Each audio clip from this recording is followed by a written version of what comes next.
എല്ലാവർക്കും പുതുവർഷ ആശംസകൾ നേരുന്നു. തിങ്കൾ മുതൽ ശനി വരെയുള്ള, അതായത് ജനുവരി 1 മുതൽ 6 വരെയുള്ള ആഴ്ചഫലമാണ് നമ്മളിന്നിവിടെ പരിശോധിക്കുന്നത്.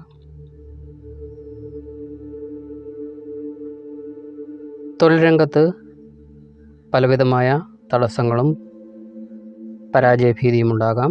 ശരിയായി ചിന്തിച്ച് പ്രവർത്തിക്കുകയും സുഹൃത്തുക്കളുടെ സഹായം സ്വീകരിക്കുകയും ചെയ്ത് വിഷമതകൾ തരണം ചെയ്യുവാൻ സാധിക്കും. വിദ്യാർത്ഥികൾക്ക് ഗുണദോഷ സമ്മിശ്രമായിരിക്കും. ഓരോ രാശിക്കാരുടെയും ഫലങ്ങൾ പ്രത്യേകമായി താഴെ പറയുന്നു. ആദ്യമായി മേടക്കൂറിൽപ്പെട്ട അശ്വതി, ഭരണി, കാർത്തിക ആദ്യകാൽഭാഗം. പൊതുവെ അനുഭവങ്ങൾക്ക് മാറ്റം വരുന്നതാണ്. പല സാമ്പത്തിക പുരോഗതിയും ഉണ്ടാകും. നൂതന മാർഗങ്ങളിലൂടെ ധനം സമ്പാദിക്കുവാൻ സാധിക്കും. കാർഷിക രംഗത്തുള്ളവർക്കും സ്വയം തൊഴിൽ ചെയ്യുന്നവർക്കും ആഴ്ച അനുകൂലമാണ്. എന്നാൽ വേണ്ടത്ര ആലോചനയും വിലയിരുത്തലും കൂടാതെ ഒരു കാര്യവും ചെയ്യരുത്. അടുത്തത് ഇടവക്കൂറിൽപ്പെട്ട കാർത്തിക അവസാന മുക്കാൽ ഭാഗം, രോഹിണി അതുപോലെ തന്നെ മകയിരം ആദ്യ അരഭാഗം. കുടുംബപരമായി ഉത്തമ വിഷയങ്ങളിൽ വ്യാപൃതരാകും. ജീവിതത്തിൽ അടിസ്ഥാന മാറ്റങ്ങൾക്ക് കാരണമാകുന്ന പലതും ഉണ്ടാകും. പുതിയ തീരുമാനങ്ങൾ എടുക്കും. ദീർഘകാലമായി ചിന്തിക്കുന്ന പല അഭിലാഷങ്ങളും നടക്കുന്നതിന് കാലമായി. പ്രവർത്തന മണ്ഡലത്തിൽ വളരെയധികം മാറ്റങ്ങൾക്ക് സാധ്യത കാണുന്നു. സ്ത്രീകൾക്ക് മികച്ച സമയമാണ്. വരാൻ പോകുന്ന അനുകൂല പരിവർത്തനങ്ങളെ തിരിച്ചറിഞ്ഞ് ഉചിതമായ നിലപാടുകൾ എടുക്കുന്നവർക്ക് അഭീഷ്ടസിദ്ധി തന്നെ കൈവരുന്നതായിരിക്കും. അടുത്തത് മിഥുനക്കൂറിൽപ്പെട്ട മകയിരം അവസാന അരഭാഗം, തിരുവാതിര അതുപോലെ തന്നെ പുണർതം ആദ്യ മുക്കാൽ ഭാഗം.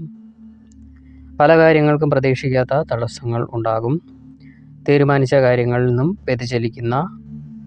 വ്യതിചലിക്കുവാനുള്ള സാധ്യതയും കാണുന്നുണ്ട്. ഉദ്ദേശ്യങ്ങൾ അധികവും വിഫലമാകുന്നതായി തോന്നും.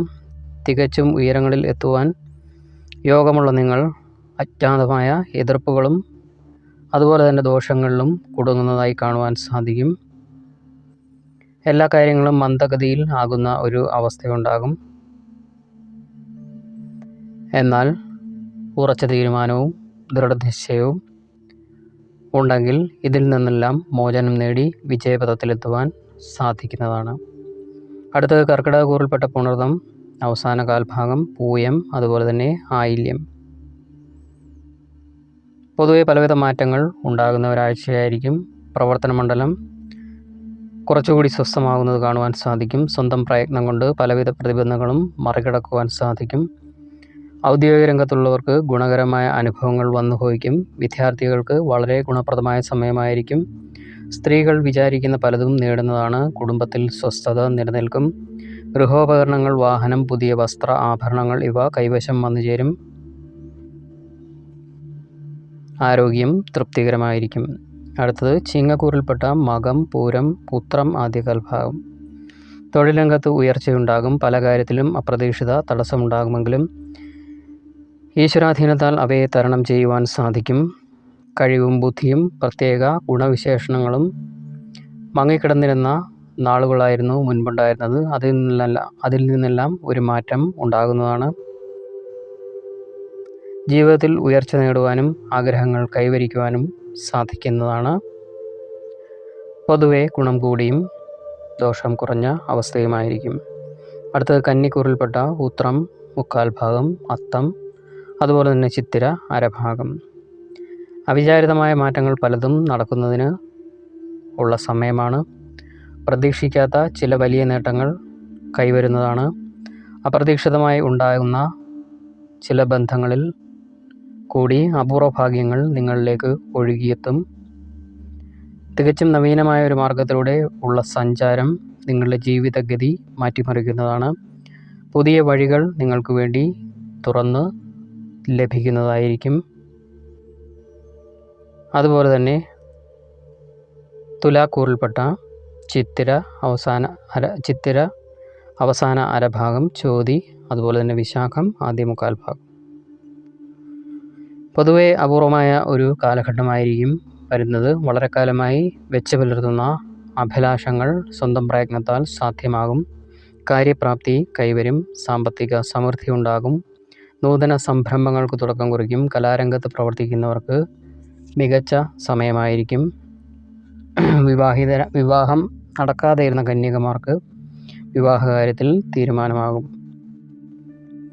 അടുത്ത വൃശ്ചികക്കൂറിൽപ്പെട്ട വിശാഖം, അവസാന കാൽഭാഗം, അനിഴം, അതുപോലെ തന്നെ തൃക്കേട്ട. പ്രവർത്തന രംഗത്ത് പ്രതികൂലമായ ചില സ്ഥിതിവിശേഷങ്ങൾ അനുഭവപ്പെടും.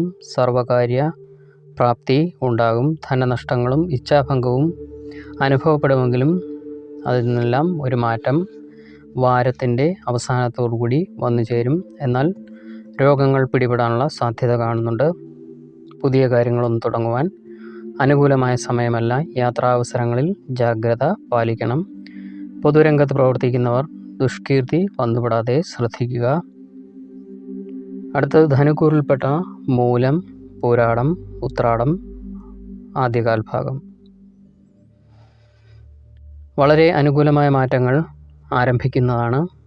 വ്യക്തിപരമായ അനുഭവങ്ങളും അതുപോലെ തന്നെ നിങ്ങളുടെ വ്യക്തിജീവിതത്തിലുണ്ടായ മാറ്റങ്ങളും വളരെയധികം പോസിറ്റീവായ മാറ്റങ്ങൾക്ക് കാരണമാകുന്നതാണ്. വളരെ കാലമായി ചിന്തിക്കുന്ന പല നേട്ടങ്ങളും കൈവരിക്കുവാൻ നിങ്ങൾക്ക് സാധിക്കും. ഏത് കാര്യത്തിലും ശരിയായി ചിന്തിച്ച് മുന്നേറുവാൻ ശ്രമിക്കേണ്ടതാണ്. സ്ത്രീകൾക്ക് അഭീഷ്ടസിദ്ധി കൈവരും. അതുപോലെ തന്നെ നിങ്ങളുടെ ജീവിതഗതിയിൽ തന്നെ മാറ്റം വരുത്തുവാൻ സാധ്യതയുള്ള പരിചയങ്ങൾ അഥവാ സൗഹൃദങ്ങൾ വന്നുഭവിക്കുന്നതായിരിക്കും. അടുത്തത് മകരക്കൂറിൽപ്പെട്ട ഉത്രാടം, അവസാന മുക്കാൽ ഭാഗം, അതുപോലെ തന്നെ തിരുവോണം, അവിട്ടം, ആദ്യ അരഭാഗം. പ്രവർത്തന രംഗത്ത് ഗുണകരമായ അനുഭവങ്ങൾ ഉണ്ടാകും. ബിസിനസ് രംഗത്ത് പ്രവർത്തിക്കുന്നവർക്ക് സമൃദ്ധിയുടെ ദിവസങ്ങളായിരിക്കും. നൂതന സംരംഭങ്ങൾ തുടങ്ങുന്നതിന് സാധിക്കും. ഏതു കാര്യത്തിലും ഉത്തമമായി ചിന്തിച്ച് തീരുമാനമെടുക്കുവാൻ കഴിയും വിധം മനഃശക്തി വർദ്ധിപ്പിക്കുവാൻ ശ്രമിക്കും. ടെൻഷൻ കുറയുന്നതിനും ശരിയായ മനഃശക്തി വിനിയോഗം നടക്കുന്നതിനുമായി പരിശീലനം, ധ്യാനം പരിശീലിക്കുക എന്നിങ്ങനെയുള്ള കാര്യങ്ങൾ ഉൾപ്പെടുത്തുന്നത് നന്നായിരിക്കും. അടുത്തതായി കുംഭക്കൂറിൽപ്പെട്ട അവിട്ടം, അവസാന അരഭാഗം, ചതയം, അതുപോലെ തന്നെ പോരുരുട്ടാതി, ആദ്യ മുക്കാൽ ഭാഗം. അപ്രതീക്ഷിതമായ പലവിധ തടസ്സങ്ങളും അനുഭവപ്പെടും. ഏത് കാര്യത്തിലും പരാജയ സാധ്യത കാണുന്നുണ്ട്. പലവിധ നഷ്ടങ്ങൾ ഉണ്ടാകാം. ഇച്ഛാഭംഗവും മനോമാന്ദ്യവും അനുഭവപ്പെടും. കുടുംബ ബന്ധങ്ങളിൽ അസ്വസ്ഥതകൾ വർദ്ധിക്കും. ദമ്പതികൾ വളരെ ശ്രദ്ധാപൂർവം പെരുമാറിയില്ലെങ്കിൽ കലഹ സാധ്യതയുണ്ട്. തൊഴിൽ രംഗത്തും പലവിധ ക്ലേശങ്ങൾക്ക് സാധ്യത കാണുന്നുണ്ട്. അവസാനമായി മീനക്കൂറിൽപ്പെട്ട പൂരുരുട്ടാതി, ആദ്യ കാൽഭാഗം, അവസാന കാൽഭാഗം, ഉത്രട്ടാതി, അതുപോലെ തന്നെ രേവതി. പൊതുവെ ഗുണദോഷ സമ്മിശ്രമായ അവസ്ഥയായിരിക്കും ഫലമാകുന്നത്. തൊഴിൽ രംഗത്ത് പലവിധ തടസ്സങ്ങളും പരാജയസ്ഥിതിയും ഉണ്ടാകാം. ശരിയായി ചിന്തിച്ച് പ്രവർത്തിക്കുകയും സുഹൃത്ത് സഹായം സ്വീകരിക്കുകയും ചെയ്യുന്നത് വിഷമത്തെ തരണം ചെയ്യുവാൻ സഹായിക്കും. വ്യാപാരികൾ അല്പം ശ്രദ്ധിക്കേണ്ട സമയമാണ്. വിദ്യാർത്ഥികൾ പഠനകാര്യങ്ങളിൽ കൂടുതൽ ശ്രദ്ധ ചെലുത്തുന്നത് നന്നായിരിക്കും. ആഴ്ചഫലം ഇവിടെ അവസാനിക്കുന്നു. എല്ലാവർക്കും നമസ്കാരം.